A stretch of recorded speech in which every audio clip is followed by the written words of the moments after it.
આવું થાય છે સેતુને સરકી લાગે છે.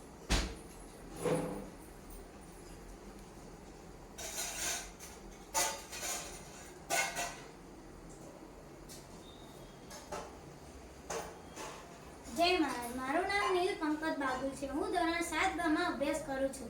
મારી શાળાનું નામ શ્રી સંતરામ પ્રાથમિક વિદ્યા મંદિર કરમસદ છે. સેતુ ટ્રસ્ટ દ્વારા યોજાયેલ ઇકો ફ્રેન્ડલી ગણેશ મહોત્સવમાં મેં ભાગ લીધો અને મને માટીના અને છાયાના ગણપતિ દાદાની મૂર્તિ આપવામાં આવેલ છે, જેની હું રોજે પૂજા કરું છું અને તેમને ભોગ ધરાવું છું. લોકો ગણપતિ દાદાની પીઓપીની મૂર્તિઓ લાવે છે, જેના કારણે ધ્વનિ પ્રદૂષણ, જળ પ્રદૂષણ અને ભૂમિ પ્રદૂષણ થાય છે.